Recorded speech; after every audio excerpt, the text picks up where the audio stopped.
Seja bem-vindo a este canal. Se você ainda não é inscrito, por favor, considere a opção de se inscrever. Este vídeo aqui é um complemento a um vídeo que nós já gravamos há um tempo atrás, nas diferenciações entre um pocket show e a produção de um DVD. Aqui nós vamos abordar assuntos como a iluminação adequada para cada projeto, a construção de um cenário, pensar maior do que o projeto é para que isso tenha um resultado além do esperado, a preocupação que cada diretor de fotografia, a preocupação que cada diretor de produção tem que ter para que esse projeto tenha um resultado final. Teve algumas dúvidas no meu último vídeo que eu falei sobre pocket DVD, qual tipo de iluminação a ser usado. Esse é um assunto bem polêmico que pode render um vídeo inteiro falando sobre isso. Quando é um pocket, quando eu tenho condições de iluminar com a luz que eu tenho, eu prefiro iluminar com a minha luz. Eu tenho versões de Aptory 600, 300, tenho Amaran também.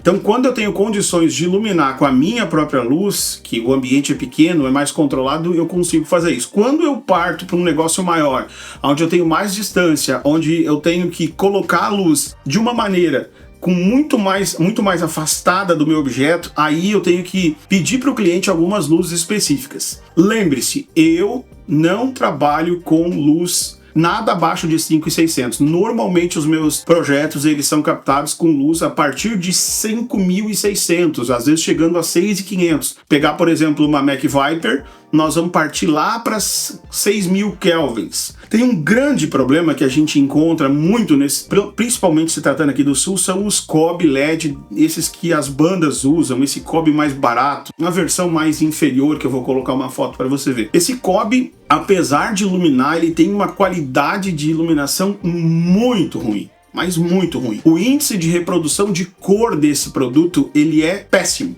Mas há possibilidade sim de ser usado esses COBs na versão Pro, que tem um índice de reprodução de cor um pouco melhor, digamos assim. Mas não é o ideal. Tem marcas que estão trazendo produtos agora com índice de reprodução de cor com 98, que aí se aproxima, por exemplo, as luzes que eu costumo utilizar, como Aptory, Amaran, enfim, Godox, né, também. Normalmente, esses projetos nacionais, tá? Quando a gente vai falar de projetos nacionais, normalmente os projetos nacionais, eles são gravados com luzes de 6.000 kelvins. Isso vai muito de cada diretor de fotografia, mas a maioria dos projetos de DVD nacional que roda hoje, todos eles rodam com luz aí de 6.000 kelvins. E aí, lá na câmera, normalmente se grava lá nos 4.700, 4.300, para que nós possamos depois escolher se nós vamos esquentar isso ou esfriar. Óbvio que eu tô falando tudo gravado em RAW. Mas não caia na pegadinha de gravar o seu produto com a luz quente, tá? Porque se você já gravar na luz quente, a volta disso depois será triste. Eu tenho algumas experiências muito negativas usando o COB de versão mais barata. É muito complicada. E outra dica que eu poderia dar para as pessoas que estão começando ou querem saber mais sobre isso é o seguinte: se você está pensando em gravar bem iluminado, imagine que você precisa ter muito volume de luz de frente, mas muito. Normalmente você tem que explodir a frente para que você consiga baixar, por exemplo, o seu ISO. E baixando o seu ISO, você vai ter uma impressão melhor, né? Você vai conseguir trazer mais pele, mais detalhes.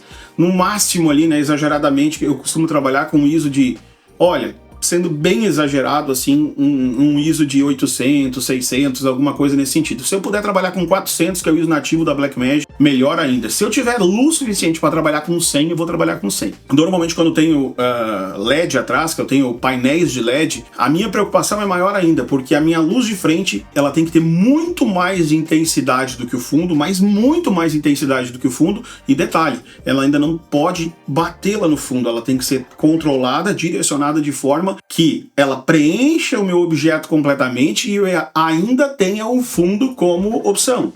E normalmente, quando se trabalha com COB, que é o grande problema, né? Os COBs, o COB que eu digo é aquele COB de barra, aquele COB normal que tem no mercado.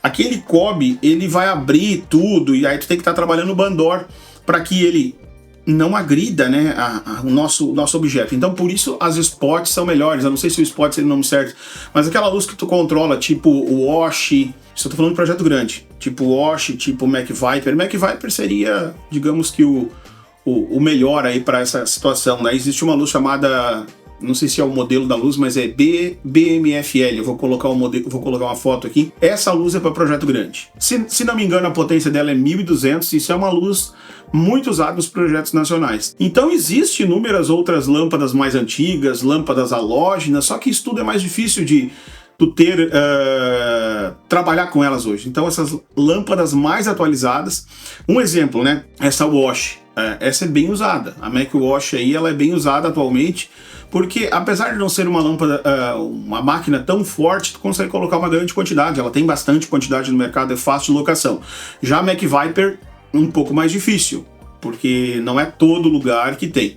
E aí chega no ponto onde tem que convencer o teu cliente em relação a isso, porque não é um produto barato, não é um produto que você acha em cada esquina, a locação dessas máquinas não é barata, mas isso tu tem que trabalhar com o teu cliente para que ele entenda que tipo de produto e que tipo de objetivo ele quer. Né? Aqui no Sul, por exemplo, eu tenho uma luta muito grande com os clientes daqui para fazer eles entender que lá o norte, o nordeste do país, eles têm uma visão muito mais ampla do que o sul. Então eu aqui no sul luto para que o meu cliente entenda que quanto maior a estrutura, mais possibilidades ele tem de pular a barreira, né? Porque a gente costuma dizer que existe uma barreira no centro do país, que para entrar nesse grande centro é muito difícil. E se tu parar para pegar produções lá que estouram vamos supor, uma produção lá do Nordeste que estoura aqui no Sul. Vamos usar um exemplo como Wesley Safadão, Manu Batidão, a própria Mari Fernandes está fazendo participação com um monte de gente. Eles investem muito em estrutura, em iluminação, eles pensam no projeto de forma nacional. Eles não fazem um projeto, eu sou regional agora, estou muito bem na minha região, mas eu vou montar um novo trabalho pensando no regional. Mesmo que seja para o regional, eles montam estruturas a nível de Brasil. E eu acho que isso é um grande ponto para que tu consiga pular esta barreira. Então sim, tu vai fazer um pocket, ok, um pocket tranquilo, tá dentro da ideia do pocket, né, mais pequenininho, mais aconchegante. A luz, tu vai trabalhar a luz como qualquer projeto, seja pocket ou DVD, a luz tem que ser o mesmo estilo, tem que ser muito bem iluminado.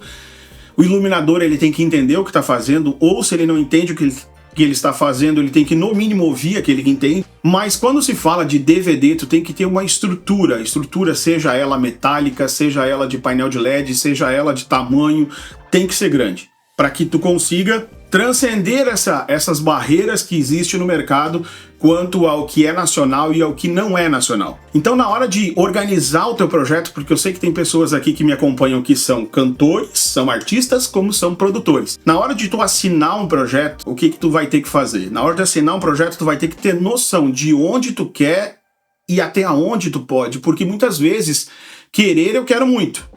Porém, eu caio no problema ali, que é o orçamento. E às vezes a criatividade tem que entrar em ação. Tipo, às vezes eu desenho alguns projetos aqui, baseado em projetos nacionais, mas eu vou atrás de soluções, por exemplo, para que eu consiga entregar um produto para o cliente que pareça ser um produto nacional, mas dentro de uma realidade financeira. Muitas vezes, por exemplo, a minha inspiração está baseada num palco todo de vidro, todo de pista, né? Todo de pista de vidro, que, nossa, é um palco incrível para trabalhar.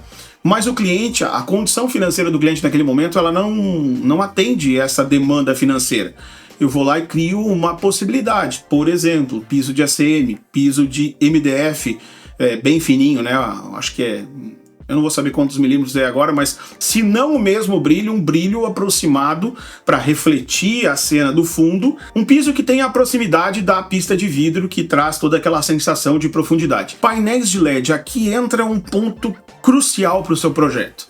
O painel de LED ele tem que te servir para agregar, para deixar o teu projeto maior, muito maior. E não é uma coisa simplesmente para criar luminosidade no fundo. E este é um grande problema da maioria dos casos, se tratando do sul do país. Se coloca um LED atrás com qualquer coisa sendo projetada. Hoje existem empresas e pessoas especializadas na criação de conteúdo para painéis.